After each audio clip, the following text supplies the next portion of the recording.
आओ बनाएं एक ऐसा समाज जिसमें कभी भी ना हो जीवन हताश। अब नव युवाओं युवतियों में करें हम आत्महत्या जैसे संगीन अपराधों की कली को समाप्त। ये बात प्रिजेंस संगत संस्था गोवा के माध्यम से कही गई है। विशेष हम आपको अवगत करा दें कि जानकारी के अनुसार शहर में प्रिजेंस संगत संस्था गोवा के द्वारा जागरूकता अभियान चलाया जा रहा है, जिस कार्यक्रम को जिले भर में विभिन्न स्थानों पर करने की कार्य योजना बनाई जा चुकी है। आज दिनांक 9/1/2024-25 को सुबह 10 बजे से आशा कार्यकर्ता, आंगनवाड़ी कार्यकर्ता, कॉलेज के स्टूडेंट, स्वसहायता समूह नवांकुर संस्था के कार्यकर्ताओं का विशेष प्रशिक्षण शिविर का आयोजन होटल किंग इंपीरियल के मीटिंग हॉल में किया गया, जिसमें मुख्य अतिथि डॉक्टर अंशु मिश्रा, महिला रोग विशेषज्ञ गायनोलॉजिस्ट रही हैं। उपस्थिति वहीं विशिष्ट अतिथि वीरेंद्र कुमार वर्मा, जिला अस्पताल समन्वयक शशिकांत शर्मा, आशा कार्यकर्ता प्रशिक्षण केंद्र डॉक्टर विपिन भदकारिया, मनोरोग चिकित्सक जिला अस्पताल भिंड, मनीष कुमार संगत रिसर्च कोऑर्डिनेटर मंचासीन रहे हैं। संगत संस्था गोवा के द्वारा खास यह प्रशिक्षण शिविर मुरैना, ग्वालियर, भिंड में जागरूकता के लिए चलाया जा रहा है, जिससे समाज में हो रही आत्महत्या जैसी गंभीर बीमारी जो दिन पे दिन बढ़ती जा रही है, इस पर अंकुश लगे। आखिर इसका कारण क्या है? क्यों लोग अक्सर छोटी से छोटी बातों को अपने दिल दिमाग में रख लेते हैं और आत्महत्या जैसे खतरनाक काम को करने पर मजबूर हो जाते हैं? आखिर इस पर समाज क्यों ध्यान नहीं दे रहा है? हम ऐसे पहचान करें कि आज जो शख्स हमारे बीच में है वह किस परिस्थिति से जूझ रहा है और हम कैसे ऐसे व्यक्ति की पहचान करें।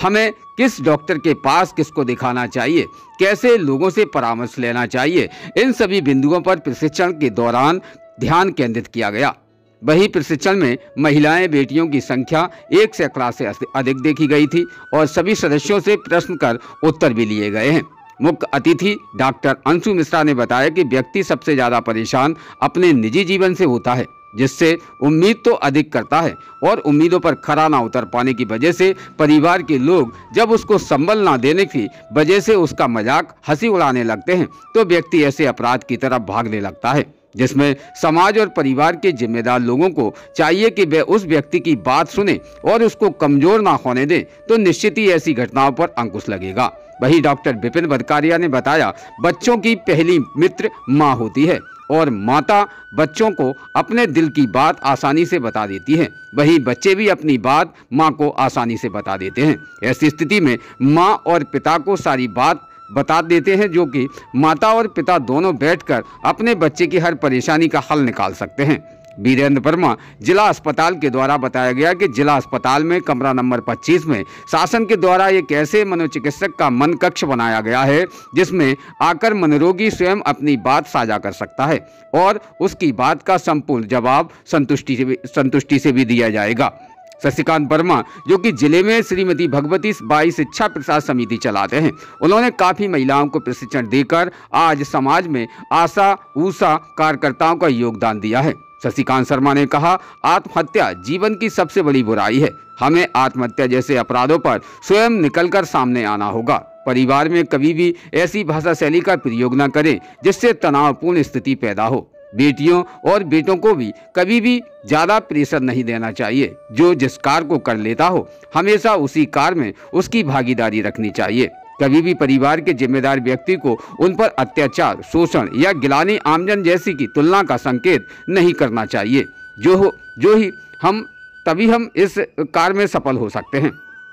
साथ ही संगत संस्था गोवा के द्वारा जो कार्य किया जा रहा है वे बहुत ही सराहनीय है। संगत संस्था में उपस्थिति इन पदाधिकारियों की रही है, जिसमें अजय अवस्थी, जिला समन्वयक, संगारिका व Nishkala psychologist Pushpraj Singh Rajawat, mental health trainer Pushpalata Sharma, Hemanshu Tripathi, Vishal project secretary आदि पदाधिकारियों की उपस्थिति इस कार्यक्रम में रही है। स्थित ये कार्यक्रम निरंतर करीबन सुबह 10 बजे से लेकर दोपहर 3 बजे तक चला है। यहाँ पर प्रत्येक आने वाले महिलाओं को और खास तौर पर बेटियों को एक प्रशिक्षण की प्लान किट भी दी गई थी, जिस किट के दौरान कई समझाइश भी दी गई हैं। विस्तृत में जानकारी क्या कहा है मुख्य अतिथियों ने, जानते इस खास रिपोर्ट। आज आपके इस कार्यक्रम में मुख्य अतिथि आपको बनाया गया, विशेष क्या कार्यक्रम था, इसका उद्देश्य क्या रखा है समाज के? ये गोवा की एक संस्था है संगत, और इनका ये प्रेजेंस प्रोग्राम चल रहा है। इसमें मेंटल हेल्थ के बारे में सबको अवेयर करना, पेरेंट्स को, सोसाइटी को, आसपास वालों को, कि मेंटल इलनेस भी एक प्रॉब्लम होती है जिससे बच्चे, बड़े, बूढ़े, महिलाएं, पुरुष कोई भी जूझ सकता है। तो उसको पता कर आइडेंटिफाई करना और उसको अर्ली से अर्ली कैच करना और उसको नोटिफाई करना टू द डॉक्टर जो उसको ट्रीट कर सके या उसको समझाइश दे सके या काउंसलिंग कमेटी तक पहुंचाना, जिससे कि वो उसके मानसिक विकार बढ़ ना जाए और या आत्महत्या तक पहुंचने से पहले उसको सॉर्ट आउट कर दिया जाए, जिससे उसके गंभीर परिणाम ना हो और वो नॉर्मल अपनी ज़िंदगी दोबारा से जी सके और उसकी फैमिली भी उसके साथ नॉर्मल हो सके। विशेष समाज को जिस प्रकार से ये जागरूकता के तहत लोगों को जो शिविर लगाए जा रहे हैं, ऐसे में समाज को किस प्रकार से, किस दिशा में कार्य करना चाहिए अपने परिवार के प्रति? बच्चा जब पैदा होता है तो उसकी मेंटल हेल्थ जो है वो परिवार से ही चालू होती है, क्योंकि वो तो पैदा ही घर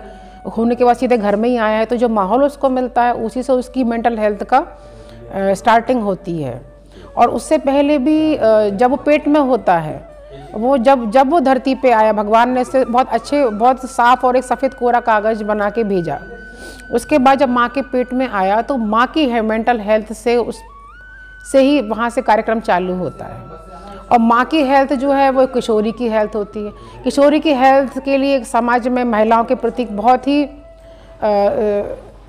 ही सिंपैथेटिक और बहुत ही सहानुभूति वाला वातावरण होगा, तो ही जब महिलाएं सुरक्षित रहेंगी, किशोरी सुरक्षित रहेंगी, तो फिर अपने अंदर वो जो बच्चा पल रहा होगा उसको भी उनके हार्मोन्स जो नॉर्मलाइज रहेंगे, नॉर्मल होंगे, तो वो उस बच्चे की ग्रोथ अच्छी होगी, मेंटल हेल्थ अच्छी रहेगी और मेंटल जो हार्मोन्स हैं उसके ट्रांसमीटर्स हैं वो नॉर्मलाइज रहेंगे, जिससे वो एक हेल्दी बच्चा पैदा होगा, जिसकी मानसिक स्थिति भी अच्छी होएगी। वो दूसरे महीने पर मुस्कुराना भी सीखेगा, बोलना भी सीखेगा और अपने अपने माइलस्टोन के हिसाब से चलना सब सीखेगा।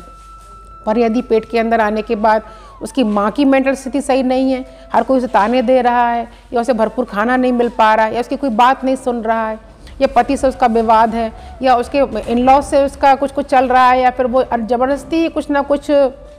वो कुछ भी कर रही है, उसके बाद भी उसको सुनना पड़ रहा है कि तुमने ऐसा किया, तुमने वैसा किया। मतलब वहाँ पे उनको समझ में नहीं आता कि इससे कुछ नहीं है तो सीखेगी, पर ऐसा नहीं है। अगर वो 20 और 24 साल की है तो वो अपने आप कर रही तो उसे वो प्यार से भी समझा सकता कि बेटा ऐसे नहीं ऐसे।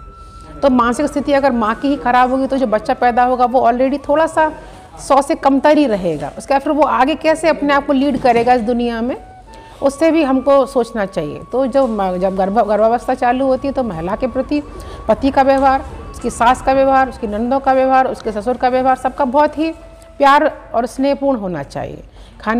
भले ही खाने के लिए रोटी एक कम मिले, लेकिन उसको मानसिक प्रताड़ना या मानसिक टॉर्चर ना किया जाए। अच्छा, वैसे समाज में सबसे ज़्यादा जो एक आत्मघाती कदम उठा लेते हैं लोग, कहीं ना कहीं आत्महत्या जैसे कगार पर पहुंच जाते हैं, क्या टेंशन रहती होगी, क्या मनोचिकित्सक से वो परेशान रहते हैं, क्या रहता है? हाँ, अब वही मैं कह रही हूँ। अभी तो इतना लंबा वो है ना टॉपिक है कि अब जब बच्चा पैदा हुआ वो ऑलरेडी एक बहुत ही टेंशन भरे माहौल से पैदा हुआ, उसके बाद फिर उसके पैदा होने के बाद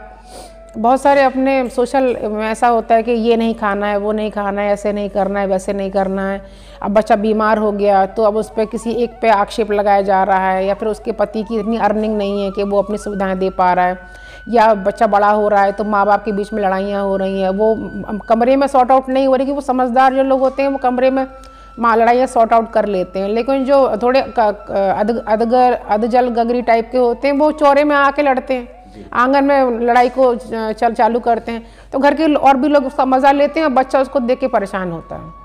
और वो जब वो बच्चा दिन भर उस घर में रहता है तो उससे कहा जाता है कि तुम्हारे माता पिता ने देखो ऐसे लड़ाई करी, लोग उसका मजाक भी बनाते हैं। तो कौन कौन सी बातें वो सुनता है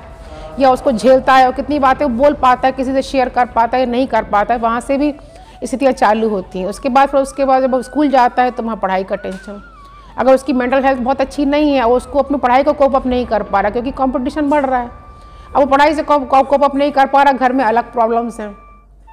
उस वक्त उसको ऐसा लगता है कि मैं कुछ नहीं कर सकता, मैं किसी चीज़ के लायक नहीं हूँ। फिर धीमे धीमे जब ये गहराता जाता है परेशानी और देखता है कि आगे के लोग, कुछ लोग बहुत अच्छा कर रहे हैं और कुछ लोग उसके साथ वाले भी अच्छा कर रहे हैं, वो नहीं कर पा रहा,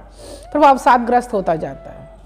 और उसके बाद वो धीमे धीमे कभी कभी ऐसा होता है कि एग्ज़ाम का रिजल्ट आया, फिर वो एग्ज़ाम की टेंशन स्ट्रेस नहीं झेल पाया, बोर्ड का एग्ज़ाम है, 2 महीने पहले उसे नर्वस ब्रेकडाउन हो गया, वो कुछ पानी पीना है, उसे सांस नहीं आ रही, ये सब प्रॉब्लम जो साइकेट्रिक प्रॉब्लम होती हैं जिसमें कि बहुत ही तेज से सांस लेना, पेट में अनायास दर्द हो जाना, सिर दुखना, ये सब होता नहीं है, लेकिन बच्चे को महसूस होता है कि मुझे ऐसा हो रहा है।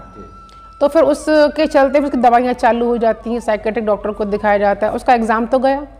और उसमें एग्ज़ाम में वो पास हुआ नहीं हुआ, फेल हो गया, तो अब वो उसको इतना ज़्यादा उसको डिप्रेशन गहरा गया कि अब वो उसने कई बार ये है कि मैं फेल हो गया। तो ऐसी स्थितियाँ में सुसाइड के लिए मजबूर करती हैं।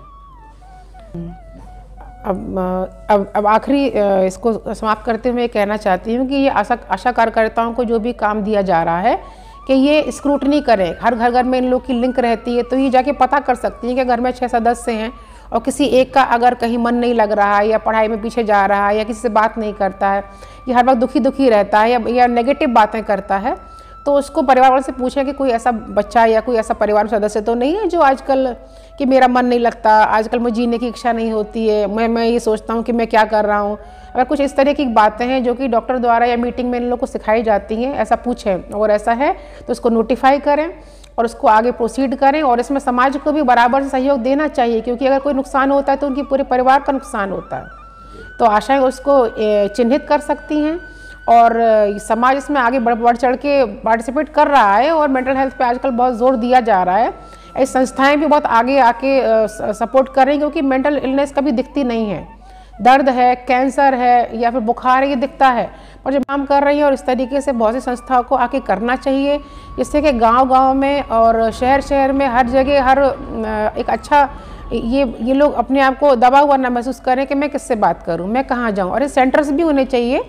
कि अगर ऐसा बच्चा अपन पता करते हैं तो वो वहाँ जाके ऐसा सेंटर हो जहाँ उसको थोड़ा सा काउंसलिंग मिले कि ऐसा नहीं है, तुम बहुत अच्छा कर सकते हो, तुम इन सब बातों को छोड़ो, मत सुनो किसी की बात, तो अपना फ्यूचर देखो, तो अपने आप को आगे बढ़ाओ। तो ऐसे काउंसलिंग सेंटर्स भी होने चाहिए, संस्थाओं को खोलने चाहिए जहाँ के इनके एडवाइज़र्स भी हों, जहाँ इनके हेल्पर्स भी हों, जो समय पे फ़ोन, अगर मान लो कोई बच्चा नहीं जा पा रहा और रात को 10 बजे उसको कुछ नेगेटिव फीलिंग आ रही है, तो वो फ़ोन पे बात कर सके और उसे फ़ोन पे कम से कम 10-15 मिनट की काउंसलिंग मिल जाए। बच्चा इस तरीके से परेशान है तो कई बार ऐसा होता है कि हम लोग उस चीज़ को बचा लेते हैं, फिर उस परिवार वालों को भी लगता है कि नहीं, कुछ बहुत बड़ी दुर्घटना होने जा रही थी और ये संस्थाएं हमारे घर की बहुत बड़ी दुर्घटना को बचा लिया।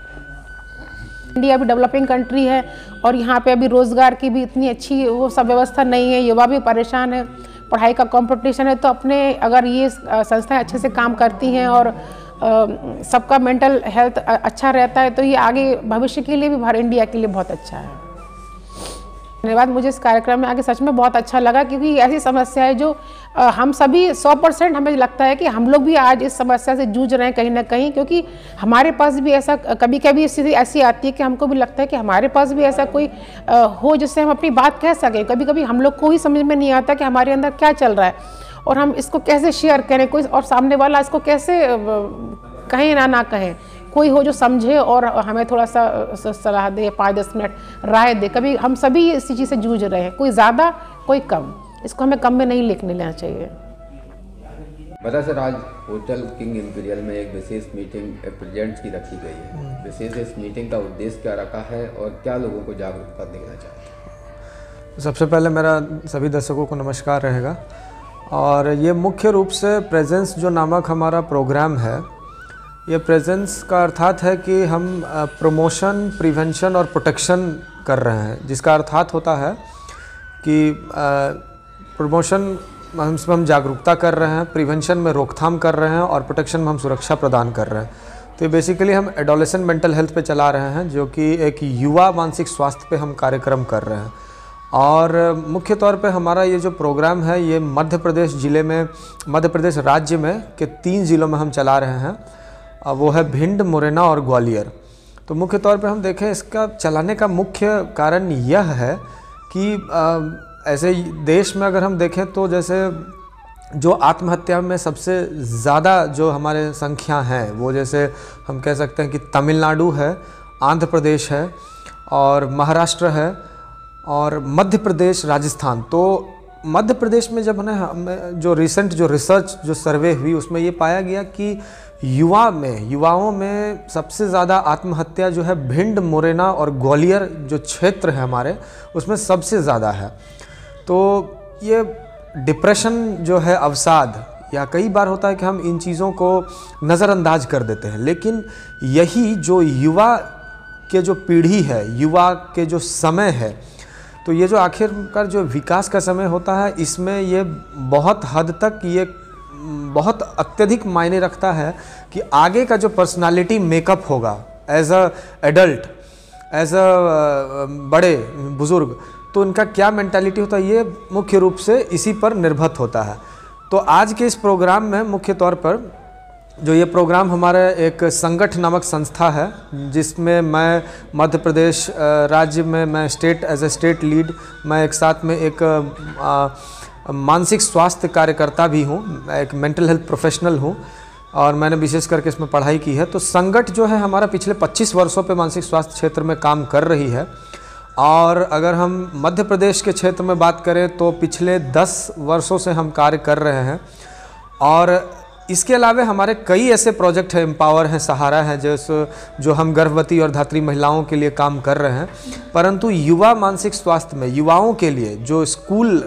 जा रहे युवाओं के लिए, ये हमारा पहला प्रोग्राम है जो ये हम 3 जिलों में करा रहे हैं। और आज के इस ट्रेनिंग में हम ये करेंगे कि हमारे जो जनरल पब्लिक और जो युवाएँ हैं, युवा, उनको हम मुख्य तौर पे हम प्रशिक्षित करेंगे, ट्रेन करेंगे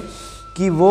एज अ सुसाइड रेस्पॉन्डर, जो आत्महत्या जो हमारे यहाँ होती है, उन आत्महत्याओं से विचार वाले युवाओं को मदद कर सके, सहायता कर सके, ताकि उनको हम आत्महत्या करने से बचा सकें। तो काहे कि क्योंकि हम देख पा रहे हैं, अत्यधिक जब हम देखते हैं, जो अक्सर हम देखते हैं कि युवाओं में जो समस्या है, जैसे 10-12 के जो बोर्ड रिजल्ट्स के टाइम में हम देखते हैं सुसाइड केसेस बढ़ जाते हैं, या युवाओं में जो लत होती है नशीले पदार्थों का, उसके कारण भी आत्महत्याएं होती है। या अगर हम देखें रिलेशनशिप फेलियर जो होते हैं, जो बॉयफ्रेंड गर्लफ्रेंड का जो आजकल प्रचलन चल रहा है, तो इस वजह से भी काफ़ी आत्महत्याएं होती हैं। या पारिवारिक समस्याओं में माता पिताओं के बीच मतभेद के कारण, तो ये सब चीज़ों के कारण जो बढ़ती जो आत्महत्याओं का जो बर्डन है, जो मानसिक स्वास्थ्य का जो बोझ बढ़ता जा रहा है हमारे समाज में, इसके लिए हम जागरूक करेंगे। और फिर हम इस विभिन्न प्रोग्राम को, जो हमारे आज के जो ट्रेनिंग में जो प्रशिक्षक जो कार्यकर्ता रहेंगे, वो अपने अपने विभिन्न जिलों में, स्थानों में, स्कूल में इसको कार्य को करेंगे, ताकि हम युवाओं को के बीच इसका हम रोकथाम कर सकें और इसका प्रचार कर सकें। यही हमारा आज का मुख्य है। विशेष जो इस टीम के माध्यम से, आपके माध्यम से, ये 3 बड़े बड़े जिलों में विशेष प्रशिक्षण चलाया जा रहा है, अभी तक कहाँ तक ये प्रशिक्षण हो चुके हैं? अभी तक हम मुख्य रूप से देखें तो ग्वालियर में हमने करीब 7 स्कूलों में हमने एक अपना कार्यक्रम चलाया है।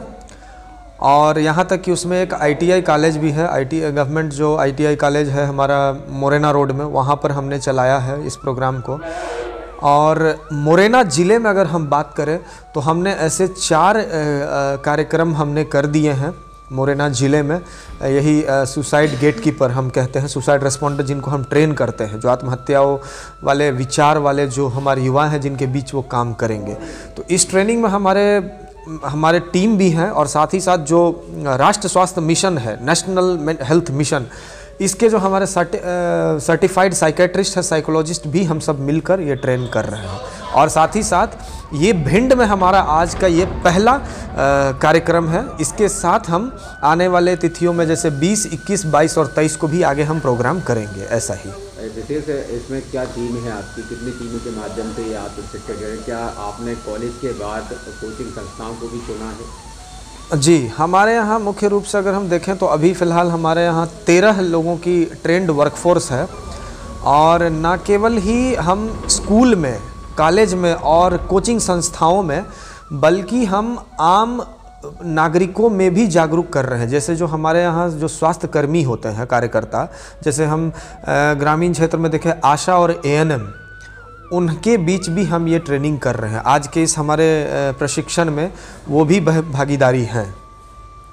जी, विशेष इसका मुख्य उद्देश्य क्या रखा है हमने समाज को जागरूक करने? मुख्य रूप से हमारा यही है, ये आज का उद्देश्य कि हम मानसिक स्वास्थ्य का प्रमोशन करें, उनका जागरूकता करें, और साथ ही साथ आत्महत्या के लिए हम बचाएं लोगों को, युवाओं को खासकर, क्योंकि आत्महत्या एक ऐसी चीज़ है जिसके लिए अगर आत्महत्या जो विचार वाले जो युवा हैं, अगर उनका सुनने के लिए कोई रहे, उनकी विचारों को सुने, तो हमें लगता है अंतिम घड़ी में जब इंसान के अंदर जब आत्महत्या की विचार आती है, तो अगर उस समय उसको एक छोटा सा सांत्वना, अगर एश्योरेंस दिया जाए और उनको बातचीत से अगर हम सहारा दें, तो ये रोका जा सकता है। हालांकि इसमें मैं एक बिंदु जरूर जोड़ूंगा कि कितना भी हम जागरूक कर लें कोई भी चीज़, चाहे वो हम रोड ट्रैफिक एक्सीडेंट को लेकर करें या मानसिक स्वास्थ्य में करें या गर्भवती महिलाओं के लिए करें, तो ये 100% तो नहीं ख़त्म होता है, परंतु इससे हम बहुत हद तक कंट्रोल कर सकते हैं आत्महत्याओं को। और जाहिर सी बात है, जो आंकड़े हैं हमारे यहाँ, उन आंकड़ों में गिरावट हमें अवश्य ही देखने को मिलेंगे। विशेष ये आपकी टीम का कितने लोगों का एक खास प्रशिक्षण शिविर है? देखिए, अगर मुख्य रूप से अगर हम मध्य प्रदेश में देखें तो हमारे 13 से 15 लोगों की यहाँ टीम है, और ऐसी ही टीम हमारे पास दूसरे ज़िलों में भी हम काम कर रहे हैं। जैसे हमारे राजस्थान राज्य है, वहाँ भी हम काम कर रहे हैं। परंतु मैं ये कहूँगा कि हमारे जो मुख्य जो इस कार्य को बढ़ाने वाले हैं, जैसे कि डॉक्टर विक्रम पटेल, जो इस संस्था के संगठन के जो इन्होंने इन्वेंशन किया, खोज किया, और इनके फाउंडर हैं वो, और साथ ही जो हमारे इस प्रोजेक्ट लीड हैं डॉक्टर रविंद्र अग्रवाल हैं। तो ये सब हम लोग, और मैं इस प्रोग्राम को, मैं मनीष कुमार इस प्रोग्राम को यहाँ इम्प्लीमेंट करा रहा हूँ मध्य प्रदेश में। तो हम लोग अपनी पूरी प्रयास कर रहे हैं, परंतु मैं इस मीडिया चैनल और आप सभी से मैं आग्रह करूँगा कि अगर आपका सपोर्ट हमें रहा, अगर आपकी हमें सहयोग मिले, तो हम इस कार्य को हर राज्य, हर ज़िले में हम तक पहुंचाएंगे, ताकि हम अधिक से अधिक जागरूक कर सकें। और मानसिक स्वास्थ्य क्या है, मानसिक स्वास्थ्य की क्या महत्व है हमारे समाज में, क्योंकि हम देख सकते हैं मानसिक स्वास्थ्य जो है हर धर्म, किसी भी जाति, किसी भी समुदाय, किसी भी क्लास के लोगों को हो सकता है। बीते दिनों में हमने देखा कि जिया खान नामक अभिनेत्री और सुशांत सिंह राजपूत नामक अभिनेता ने भी आत्महत्या कर अपनी जान को गंवाया। तो हमें बस अंततः यही है कि अगर आपका हमें पूर्ण सहयोग मिले तो हम ज़्यादा से ज़्यादा इसको सफल बनाने की कोशिश करेंगे, और इसी के साथ आप सबों का आभार रहेगा। रोज़ ताज़ा खबरें देखने के लिए हमारा चैनल DBC 24 न्यूज़ को सब्सक्राइब करें, साथ ही बेल आइकन भी दबाएं।